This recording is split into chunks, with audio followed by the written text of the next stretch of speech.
there, I'm Lache Kamani. I'm 32 years old. I'm a college track and field coach, and I live in the Bay Area.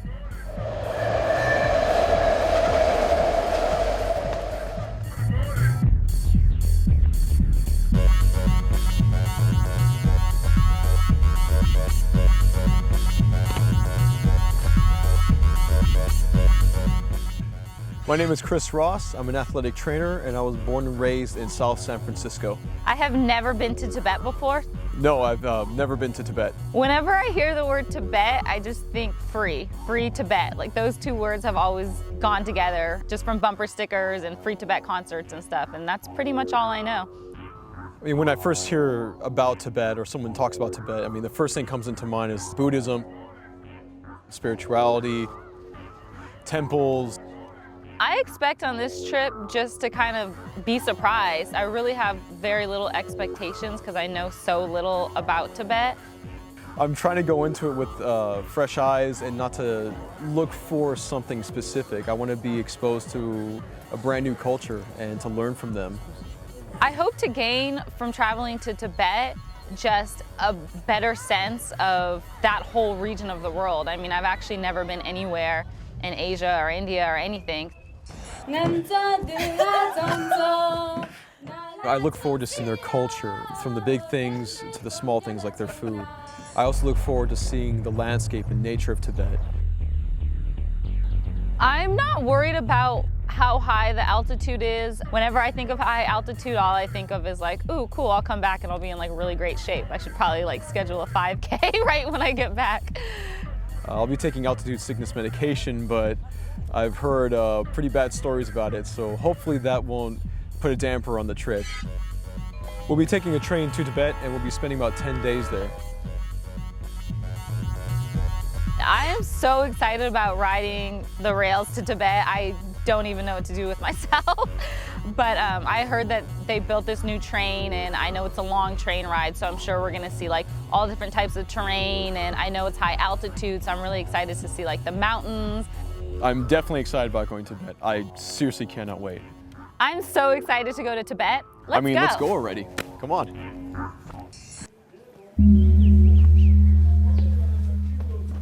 This is crazy.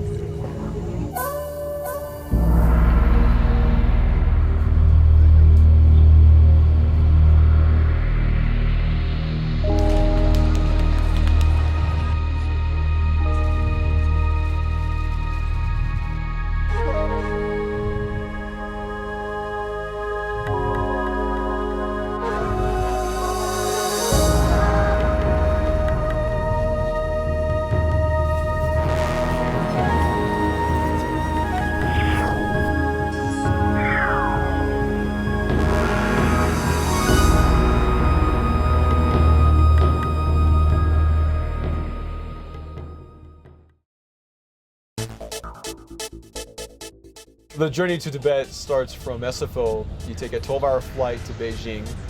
And then another 2-hour flight from Beijing to Xining, where we caught the train that will take us all the way to Tibet. And then the train ride from Xining to Lhasa, Tibet takes 23 hours. Hey, we are at the Xining train station on our way to Lhasa, the capital of Tibet. I'm so excited right now. We're gonna go on this train ride. It's gonna be like the best adventure of my life.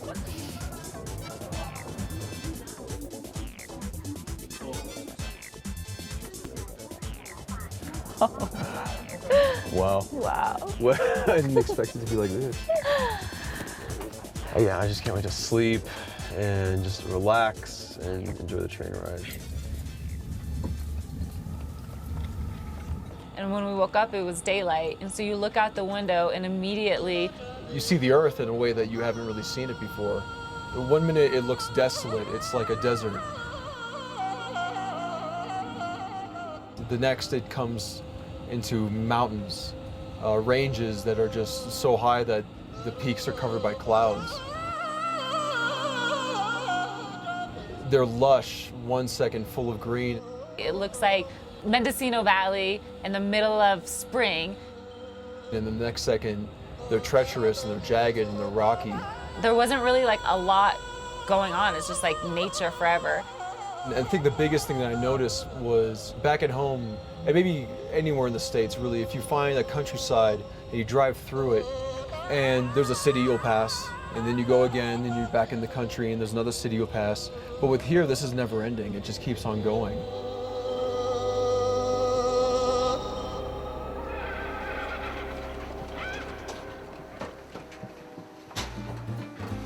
Sleeping on the train all night and then being on the train all morning, we were able to get off the train at the first train stop, Gurmu. And as soon as you get off the train, the first thing you notice is the fresh air. And it's not fresh air that I've experienced before. Even going up north into the mountain ranges around the city, around San Francisco, where I'm from, it's something that is far more crisp, far more clean. The train stop was short, so just being able to have that brief breath of air and really realize that this is where you are on planet Earth right now. It was here I am in the middle of kind of this movie that I've been watching through the train. So after coming back into your room, something comes across that is even more breathtaking was the snow peaks with the mountains covered in snow. These huge mountains covered in a snow blanket. It looked like the clouds just collapsed on the mountains and just made them so pure white. And it was just going from spring to winter overnight, and you can't see anything else for miles. It was huge mounds of snow just encroaching the base of the mountain. So far, that is my favorite thing, just how these mountains looked and how enormous they are and how close they are to the sky, to the clouds, how they're covered in snow completely.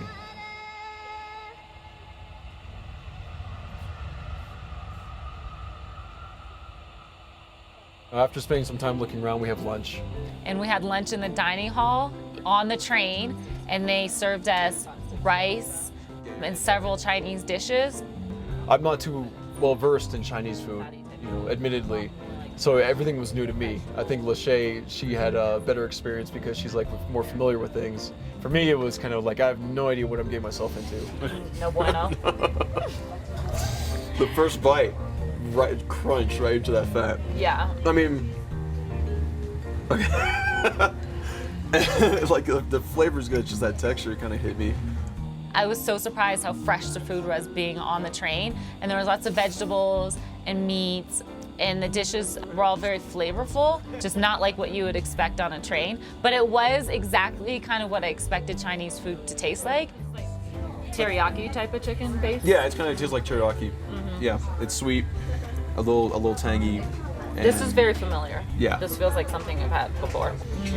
I mean, so this is tofu and... Tofu and mushroom. Yeah. Veggies. Yeah, I really like that. It's kind of like a barbecue kind of flavor, if I can relate to anything I've known. This is definitely one of my favorites so far. I definitely like this one. Oil, sweet pepper. And then we started seeing some animals. We saw some yaks, which I had actually never seen before, and they kind of looked like cows-ish, but they had really long ponytails like horses, and some other animals. I think some goats and some horses we saw. There's also houses that you come across every once in a while, just in the middle of nowhere. At one point we came across this huge lake, I think it was called Sona Lake. Surrounded by mountains and rolling hills. Went on for a couple minutes to just driving by it. It was the biggest lake I've ever seen in my life. I mean, there's other bodies of water, you saw rivers, little streams.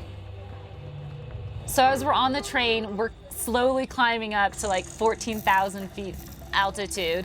You'll be energetic one second, tired the next. Even though we're just sitting on a train, you can tell your body's doing a lot of work to do normal things. The medication helps out, definitely, but it's something you gotta get used to. I mean, this is not an ordinary journey, it's not an ordinary vacation. I mean, you're going to Tibet, quote unquote, the roof of the world. That's where you're going, and you have to be prepared for that. So we've been on the train for about 20 hours, which means we have about 3 hours to go to Lhasa, and that's right ahead of us. And I'm so excited to explore the region and a plateau, the highest altitude regions in the world that people actually live on. Still very surreal. Can't believe I'm actually going. The journey's just begun, and already I'm more than happy to be here and more than happy just to look out of a window. We just arrived in Lhasa, the capital of Tibet. Seriously can't wait to see everything here. I mean, I'm really excited about this.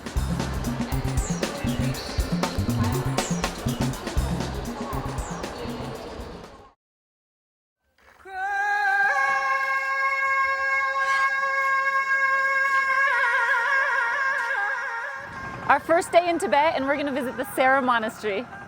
You know, I've never been to any kind of Buddhist temple ever before, have you? No, I haven't. You want to check it out? I really want to see this. Let's go. The Sera Monastery is one of 3 major monasteries here in Tibet. Sera in Tibetan means wild roses. The Sera Monastery was founded in 1419, and about 500 years later, it suffered great damage through the Cultural Revolution.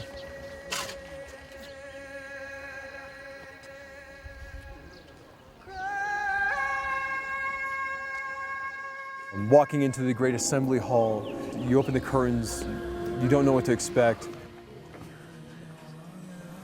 This is incredible. This is crazy.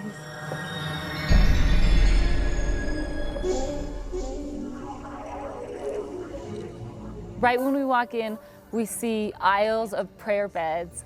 The room is dark, but it feels comfortable. You have this overwhelming smell of incense, and it's very calming and meditative.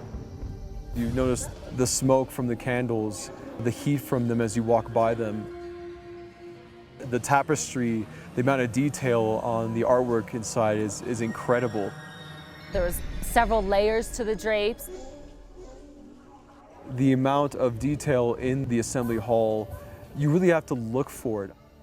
The poles, the supportive structure are decorated as well. Behind the tapestry, there was all these Buddhist statues, and they were at different sizes and different colors, and each statue had a different facial expression. Some had angry expressions, some had very peaceful, tranquil expressions. I just got really caught up in looking at the statues because of the different emotions that each statue portrayed, and that was my favorite part. The people worshiping and paying respects.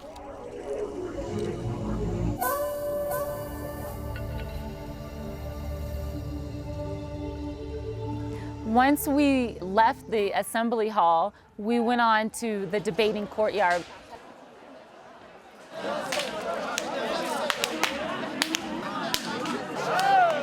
We're at the debating courtyard, and who would have thought you would find something so loud and so incredibly exciting at a monastery? Lamas debating different topics, different tenets of Buddhism. It's really been moving me that they're clearly debating something that's very important to them. And even though I can't understand, I can tell that there's a mutual respect, and they're not just yelling at each other, they're really listening. You have one standing up, making the hand gestures, clapping very loudly, talking at a high level. They're the ones making the point. On the ground are their colleagues, listening intently, reflecting, absorbing, occasionally speaking back. It's very passionate, but it's not aggressive at all. It makes me feel different, really, about religion in general. It's complete contrast to what you see a lot in terms of Western society, where you have people taking the role of the standing person, going back and forth. The most important thing, I think, is that they're clearly trying to learn from each other. They're not just like talking over each other. They're taking turns to really like hear what the other person has to say. I find it really moving. I could sit here and watch this for hours on end. Like, I could just sit here for the next 2 weeks. It's a spectacle, but it's also very, very respectful to see something like this.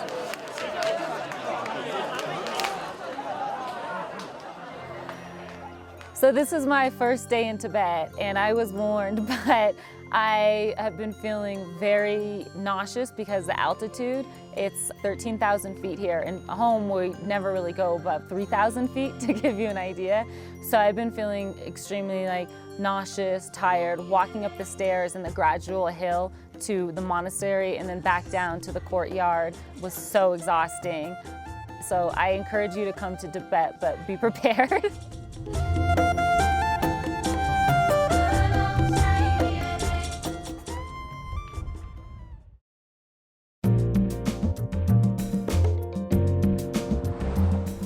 started out the day about 29 miles outside of Lhasa, going up and winding through the most beautiful hills, a lot of rocky roads. But we got to the top. You see Ganden Monastery, which means joyous in Tibetan. and it is a sight to be held. It is what I think a typical American thinks of when they think of a monastery. In the mountains, jutting out from the side of a mountain. To me, it looked like what I imagined heaven to look like, with the clouds and the gold top. It is something that's so dramatic when you first look at it and you realize, I'm gonna be going into this, I'm gonna be experiencing what is inside here. This monastery was developed in 1409 by Tsongkhapa. He was the founder of this Buddhist temple. When we first got there, there's lots of stairs, and it's almost like choose your own adventure. You can take little paths of stairs to several different rooms. And we walked into a chapel that was designated to Tsongkhapa. When you walk in, these 3 statues, they have a huge presence in the room because the room isn't very big, but these statues just take it up with all the colors. And above the middle one, which is the largest one, it's like this elongated crown. Large, tall, golden structure encased in a glass frame, if you will.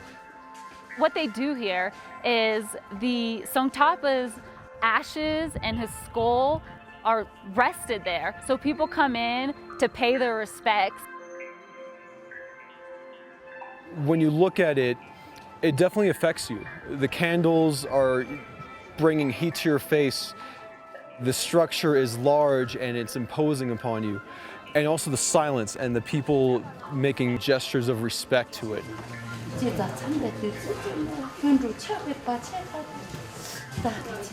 And they always walk around in a circle.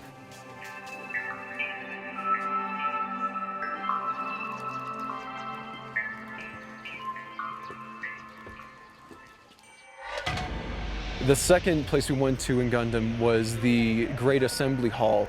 This was very much of a contrast to Sera Monastery. It was very quiet, very peaceful.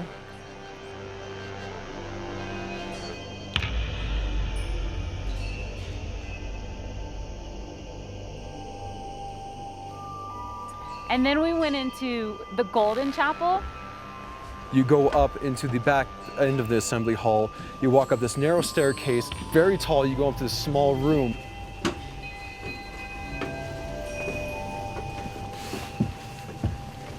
And you see a throne. The chair was covered with satin. There were several hattas, and they draped around this chair. You could touch the chair.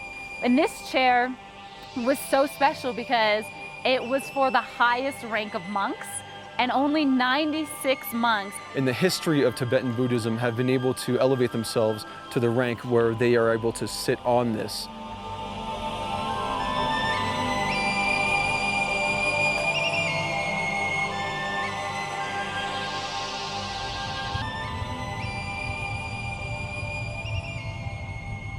After leaving Ganden Monastery, we moved over to Barkhor Square. Now this is a place that I assumed it would be something that would be very dissonant, and that is shopping and religion, consumerism and spirituality. But here they coexist, and they do it in such a symbiotic way. And it has a very different feeling than the other 2 temples that we've been to, mainly because there's a lot of people. But it's fun, you know, it has a lot more festive, active, hustle and bustle feel to it.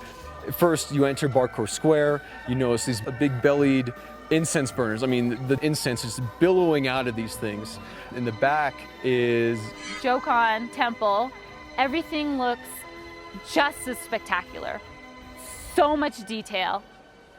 I'm here on the golden roof. It is early evening, and straight ahead I see beautiful green mountains. And then when I look to the left, there's this gold, brighter than the color gold roof that's 2-tiered, and it's very detailed. There's a pair of deer up at the top. And behind me There is more gold roof. To the right, you can see a peak of Potala Palace.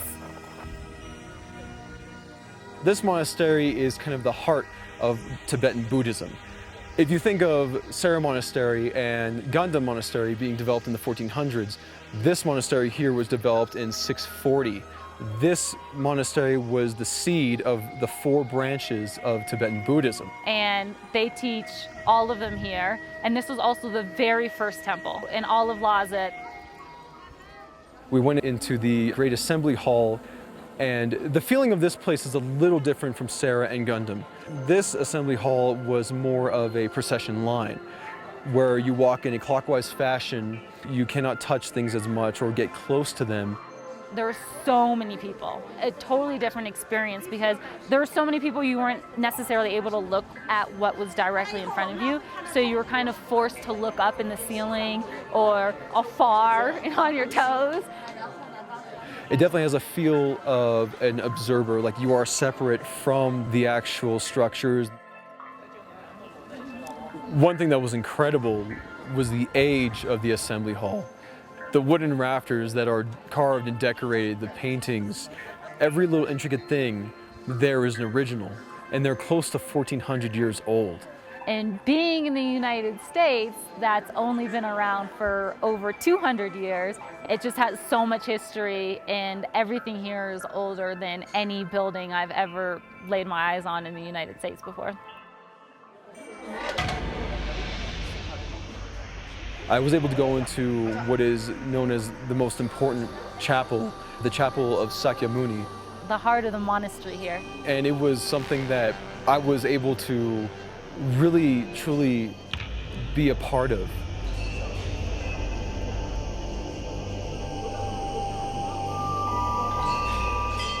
You go past the metal curtain and it's silence.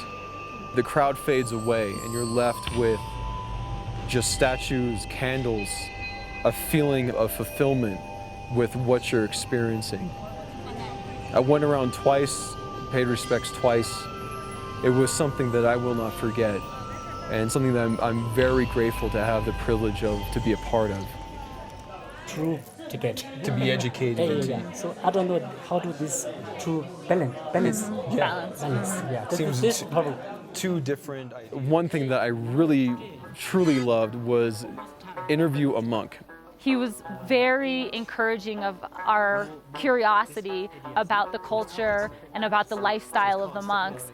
And that was something that has been kind of building inside of me, this question that I know only a monk could answer.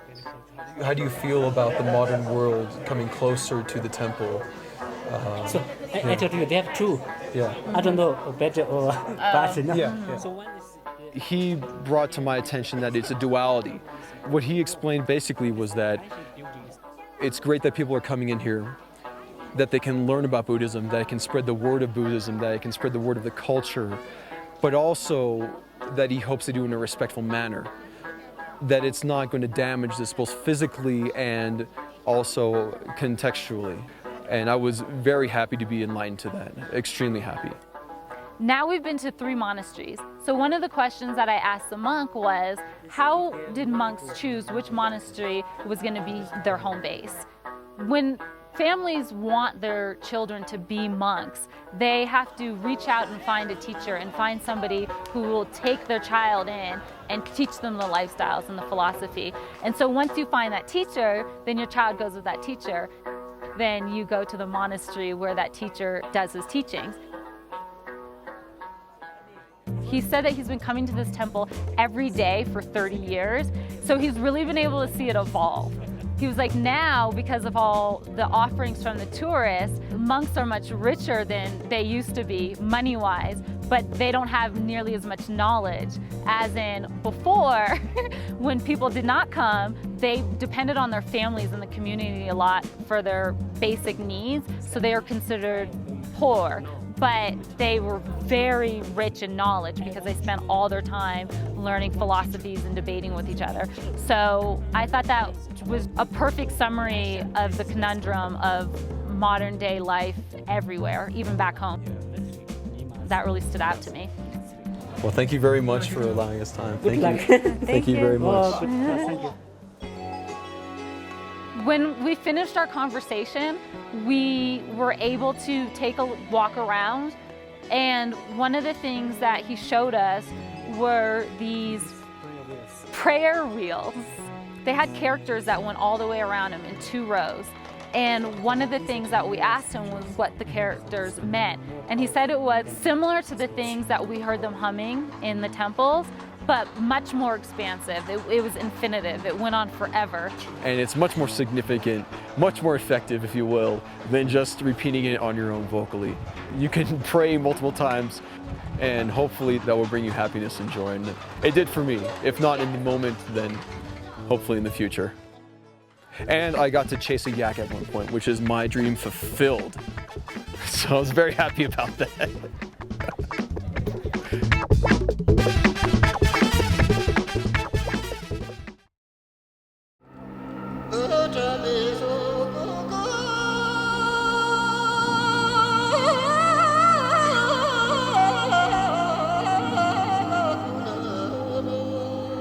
We're here at Yamzho Yumco Lake in Tibet.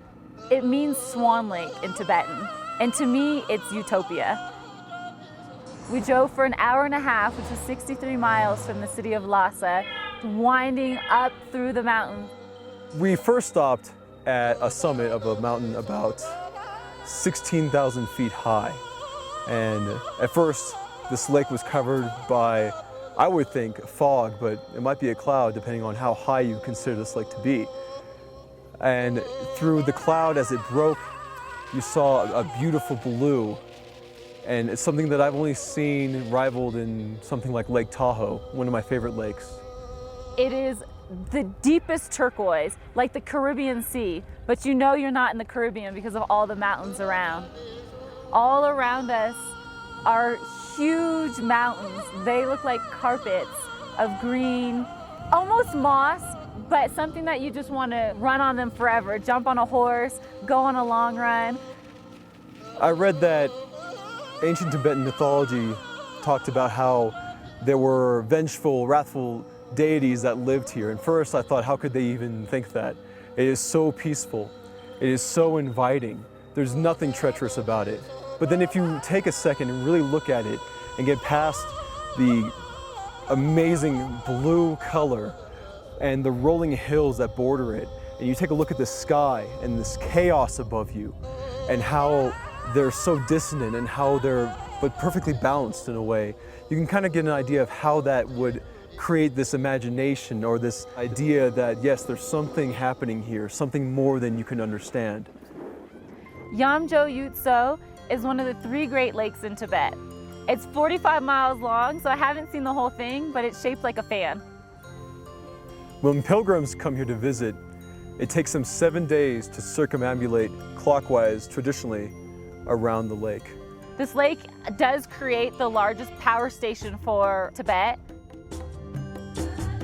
As we moved down from that summit and came down to this spot here, you get to really notice the tranquility of this lake.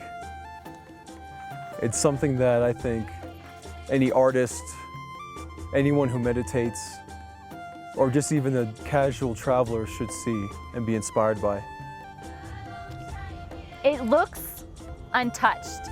You're here and it feels so special because you feel like you're one of a few human beings who have ever been here. And that's such a rare feeling, to be somewhere that's so high and so natural. It feels like it's in its purest state. The water, it looks like I could bottle it up and drink it, just as it is. And when you look at the water, you can see the bottom. So I can look straight down and I can see every single rock, every sand particle, and it's like the clearest water I've ever seen. It feels so inviting. You just want to walk in and keep walking through it forever, but you can't because we took a step in and the soil is very, very soft, but it also sinks very quickly. So you kind of have to stay on the edges. Lache, it was her great idea to come into the lake. I mean, it's so inviting, and kind of just get up to knee height or even just ankle height. She lied to me though, because she said, oh, you'll sink a little bit.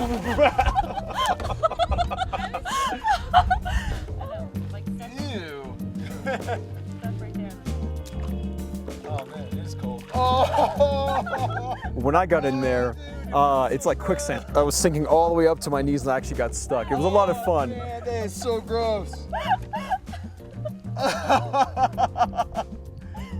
Maybe it was like a sign of disrespect and the gods weren't having it, so. You do feel the altitude a little bit, but the air is so crispy clear that it's bothered me so much less than anywhere else. Now, when you take a look at the rolling mountains that border the lake, you find the occasional small village. It's very quaint, and you see the small patchwork of what they're growing, and I believe it to be mostly mustard greens. I'm hoping we just decide to stay and never go home. Simply put, it is so beautiful up here. I feel kind of selfish standing in your way. Let me move and you can enjoy the view.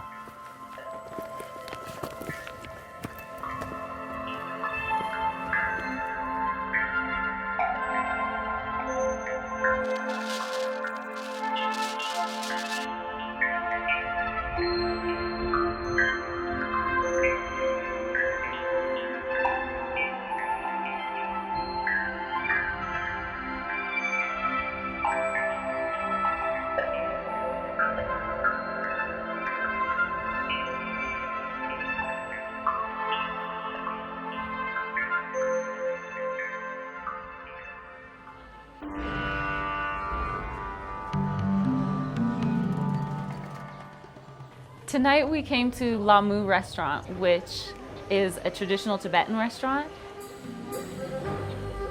And immediately when we walked in, I was struck by how the entire restaurant felt like a village in itself. There's a courtyard in the middle, people are eating. And then there was rooms off to the side, like individual eating rooms.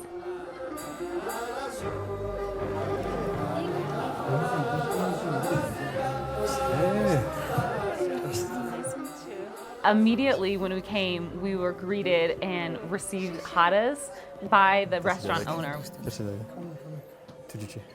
Coming in here into this room and speaking with the owner, interviewing him and understanding what his motivation was about his love and his passion for traditional Tibetan food and why he opened it up. The reason that they started this restaurant is because when people came to Tibet, they would often want to experience authentic Tibetan food, and there was no place to do that. So I'm guessing what he means is the food that they cook in their kitchens at home, and we were going to be able to try that.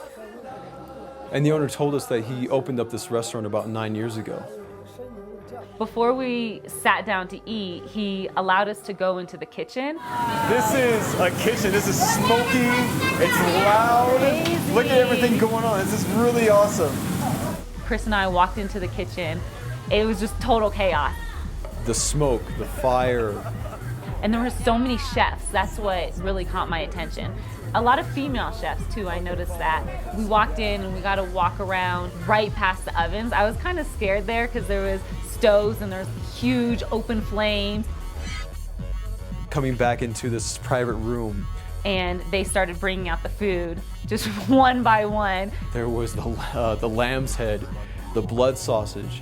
We sat down to 16 original dishes, and then they had complimentary dishes that went with it. So there was probably about 20 plates on the table.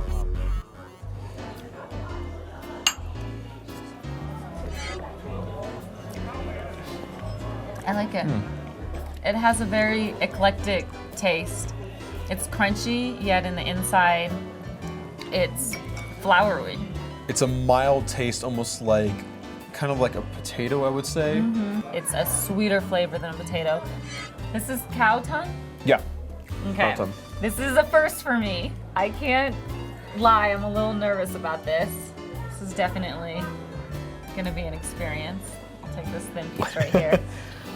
All right. Ready? Yes. Let's go for it. Oh, yeah. Yeah.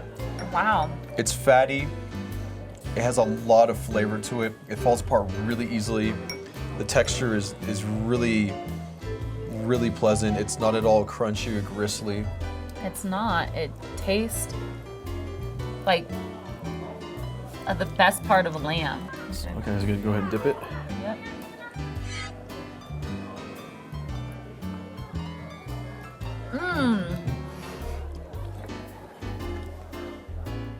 I really enjoy that. It tastes like bread dough before you put it in the oven. It's really good. It's Yeah. definitely just raw dough. Not raw, but there's not much to it. It's just dough, but that sauce adds a lot to it. Onto the blood sausage. I've always wanted to try blood sausage, Why? What's the difference? just because it's blood sausage. I don't know. It just sounds very interesting. This is a potpourri of flavors. You can Wow. tell that there's meat in here, but it's actually not the overwhelming flavor. Kind of like a kebab in a way, with a ton of seasoning, a lot of flavor added into the meat. Have you ever had anything like brain at all or anything like that in the No. past? Oh wow, that actually tastes really different than any meat I've ever had before. It kind of tastes how you would expect a sheep to taste because it's so soft and Wow. cushiony. Yeah, I taste like a fatty flavor, a full flavor of meat, and I'm also tasting something very similar to liver. Really soft. It's like a paste when you eat it. It is very pasty. Yeah.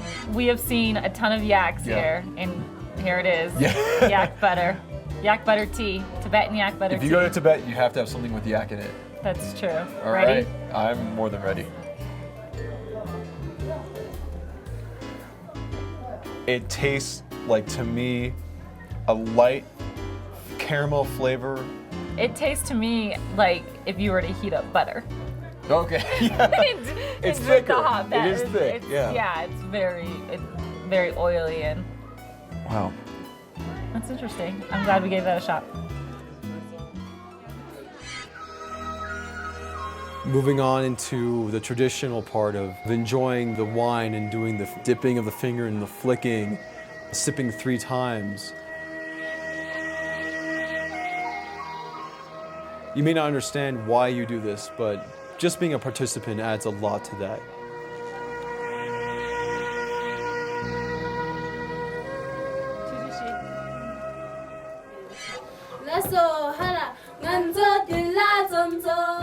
The 2 waitresses, not only were they serving us, but they were very talented. They sang and danced a traditional Tibetan performance for us.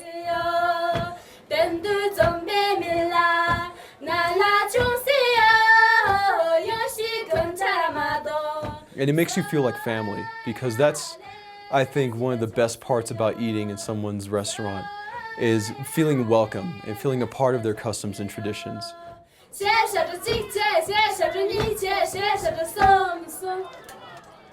And then we got to go up. They called us up to do it with them, which was kind of surreal.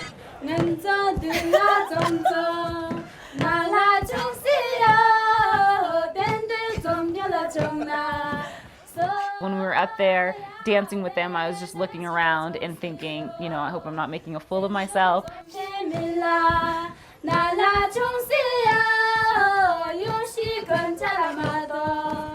I mean, it was embarrassing, but what are you gonna do? You have to enjoy yourself, you have to relax and be a part of it.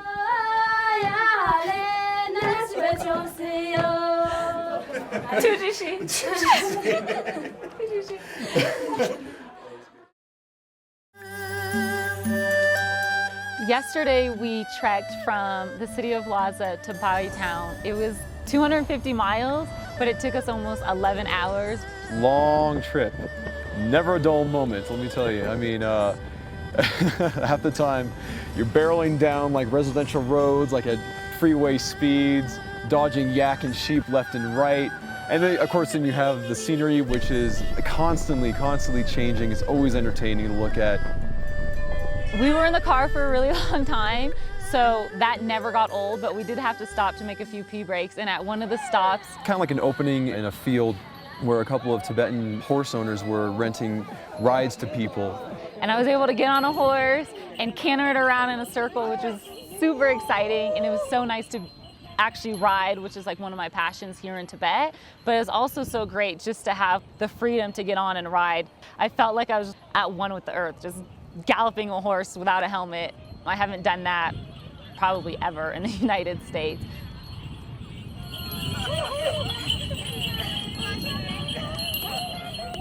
I was approached, or rather accosted, by some really gregarious Tibetan guys, and they were joking around with me. They were like, "Oh, look at you," because I was taller than them and stuff.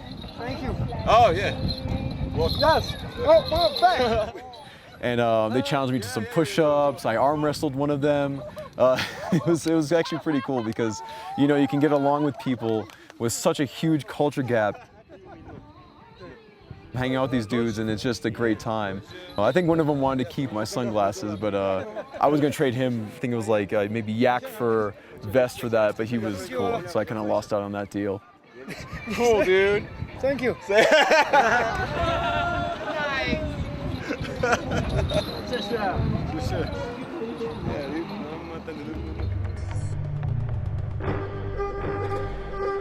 We continued on a journey and made it to Nyingchi.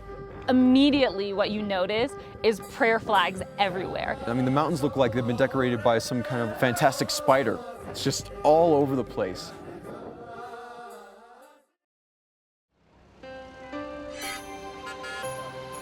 This morning we woke up, took a trip up the mountain to where we are now, to Bai.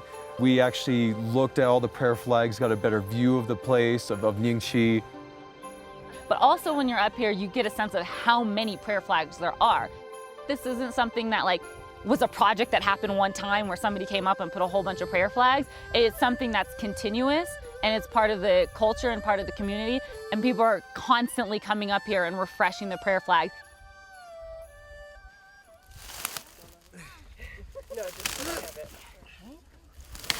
And I had a chance to help bring up some prayer flags that had fallen on the ground with our driver. And I'm told that the prayer flags, when they're blowing in the wind, supposedly it sends the prayers to heaven. And that's something that I find, it's very inspirational, very endearing in a way.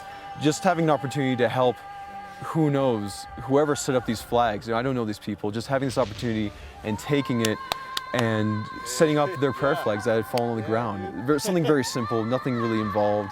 But it felt good. It felt good to do something like that, and I think that's what really matters too.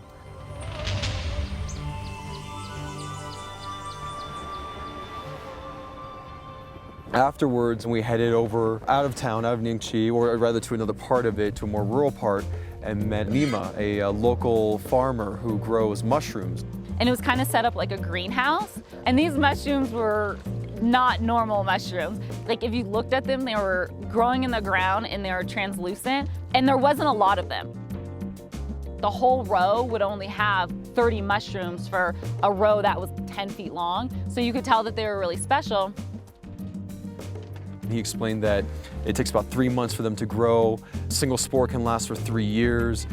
The mushrooms weren't something that you would cook or saute and eat. They were really used for medicinal purposes. He described to us as being very helpful for ailments in regards to liver and kidney issues, and especially high blood pressure.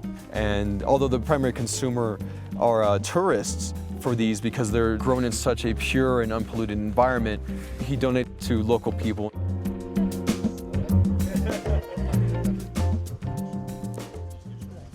Nima invited us to his house, and as soon as we got there, I was like, "So you live in a palace?" Nima invites us in, and I gotta tell you, this place is amazing. We walk up through the stairway, go into his den or living room. Oh my gosh. This is so nice. Well, look at you. It was very detailed, very specific, and on the walls, the paintings, it was a lot of flowers, and there was colors going across the beamers. And it's decorated so well, it's so meticulous. It looks like a miniature monastery.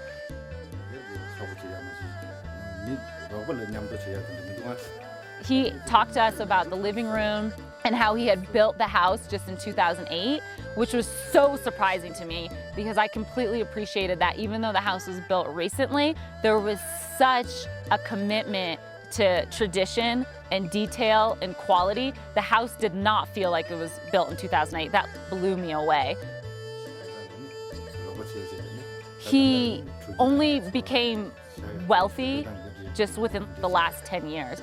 The tourism in 2003 allowed him to become a driver. And from being a driver, he started his farm. And so not only just because of the money aspect was I so surprised that he had only been farming for such a short period of time, but also the skill. I was like, wow, he developed this skill where now he's really, really good at it, to the point where tourists come and particularly seek him out for his mushrooms because they're Tibetan and they can trust the quality. And that was really impressive. The guy was incredible. It was so much fun to meet him and to feel so welcome in such a foreign place. Thank you. Thank you so much.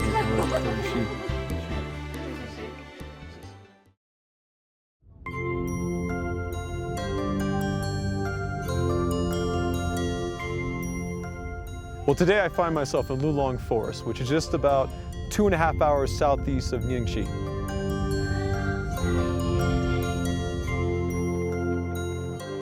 It was very reminiscent of driving from San Francisco through Napa up to Mendocino County for me.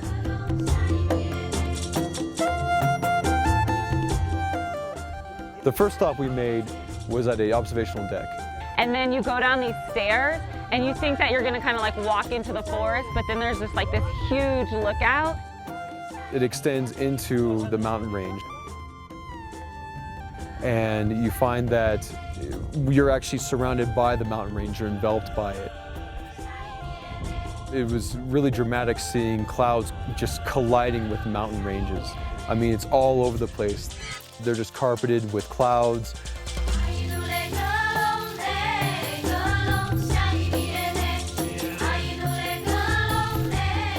The trees, everything is so green. Even though everything was green, you could see different shades of green in the trees. There would just be like a dark green row of trees and then a light green row of trees. We just stood there for like an hour just looking out. It was forest as long as you could see. But when we got back in the car and kept driving, we were still in Lulang Forest. And we're still in Lulang Forest now, so it was like never ending. As we were driving, we saw a ton of bikers. Going up and down the hills, just enjoying the scenery. It's a little dangerous because there isn't much of a bike lane. But you could just tell that, one, they were getting like an awesome workout, and two, what an amazing place to go on a bike ride.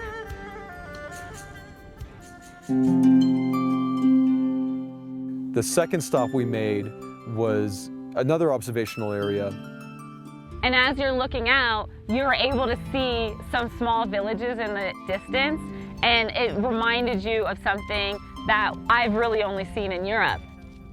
I'm told that Lulang is known as the Switzerland of Tibet, and this definitely looks like something out of Europe, out of European photography. It doesn't look like it would be found in Asia. Along the little town, there's a little river flowing across right parallel to the town, and you can see little cars and trucks moving along that road. Now we're in our third and final stop, so we kept driving through the forest, and this was really cool because where we are now, we're right in the midst of it.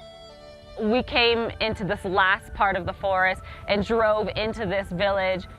It is so quiet. I mean, you'd expect there to be cars or some sound, but really all you hear is just the air moving past your ears. There's prayer flags and they're held up by poles, along with prayer wheels that you can spin as you're passing by. There's a town over in the distance over there where I hear that there are a lot of bed and breakfasts where tourists. And while here, I got to hear some traditional Tibetan music.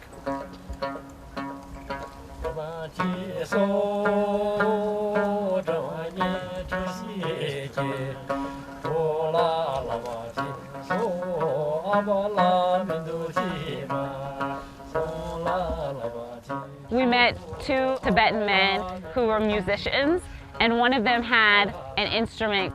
I believe it's called a jamnye, which is kind of like a guitar-like 6-string instrument. I'm not a musician, but it sounded beautiful and they were singing along to it. And then we were invited to dance with them. Oh, You have to do like a spin.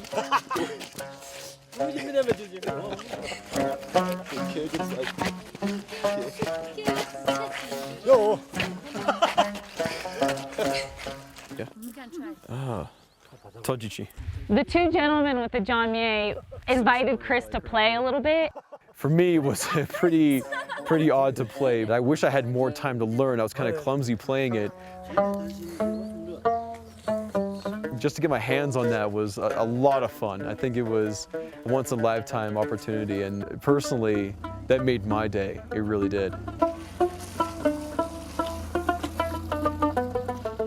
As interesting as the instrument was, again, my love is horses, and there was a woman here who had a pony, and she let me get on and ride the pony a little bit.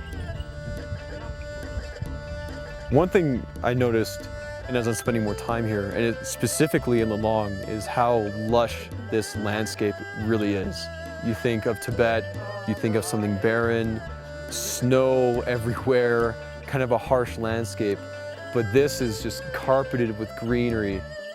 I could really see that this would be a place that you would want to come and just kind of like relax and meditate.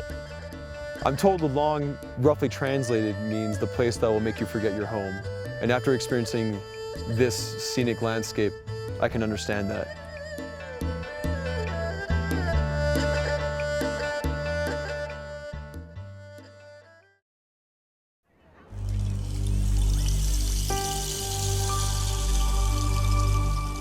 Well, today is the last day of the trip, and I find myself standing right in front of this triumph of architecture and spirituality known as Potala Palace. This morning we woke up and the first thing that we did was we drove to Potala Palace. Upon approaching Potala Palace, my first impression was it was massive. Potala Palace has over 1,000 rooms, 13 stories high. And if you look at it, it looks like a mountain on its own. Potala Palace is one of the first things that you see when you're like, oh, I'm gonna go to Tibet, and then everybody starts talking about Potala Palace, and it's the first thing you see online. But also, since we've been here for over a week, everywhere you go, you can see little glimpses of it. Like when we're at the Sera Monastery, or when you're shopping, you can kind of see a little part of it here, a little part of it there, but you really haven't seen the entire thing. Originally a fortress built by Songtsen Gampo in the 7th century, it wasn't called Potala Palace until it was actually rebuilt by the 5th Dalai Lama in 1642. It was then expanded upon by the 13th Dalai Lama to what you see now today. Potala Palace means place for God of mercy.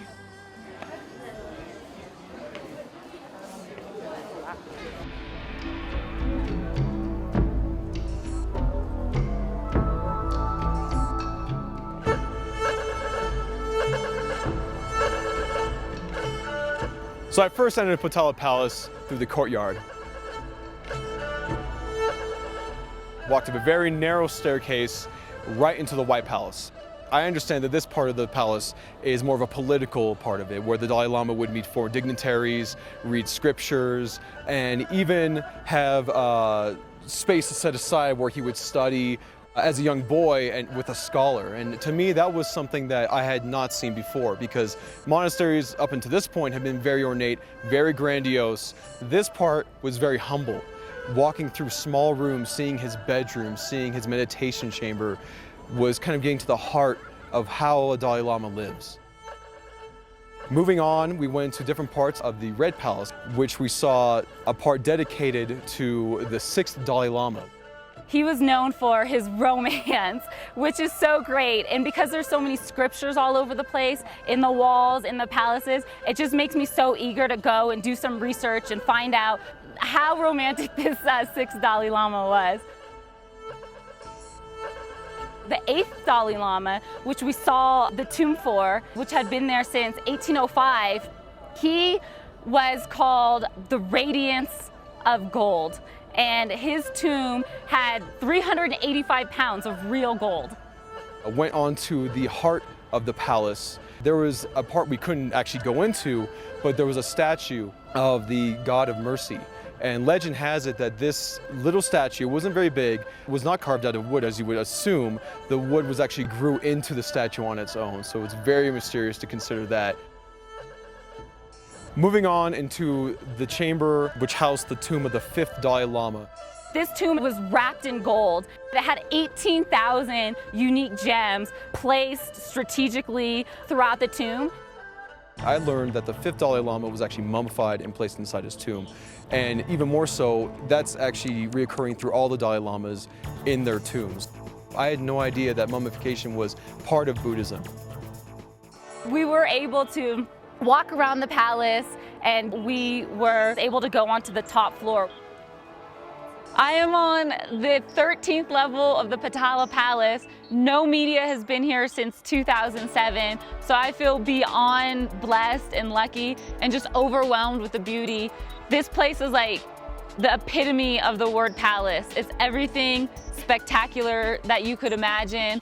The rich colors that it's painted with is kind of like similar to other monasteries, but this place is far more immense and far more impressive. It's also the highest point in Lhasa, so I literally feel like I'm on top of the world because it's the highest place I've ever been in my life. And it definitely is a privilege to be standing here and speaking about this. After that, we were also able to walk all through the palace and see all the scriptures on the walls. There's over 15,000 in the palace. There's so much history to this part of the palace that one tour was not enough, simply not enough. Wow, so we just walked out of Potala Palace, and I gotta tell you, it is a overwhelming experience, both sensory and spiritually. The detail to preservation, color, history, it was just such a learning experience and just a sight to behold. It is something that is very, very profound. I feel like we could have walked through there 10 more times and never seen the same thing twice. When we left the palace, it's just grand stairs that snake around the palace. You're able to see a different kind of scenery at each turn. It's a different angle. It's a different aspect of this really beautiful city, Lhasa.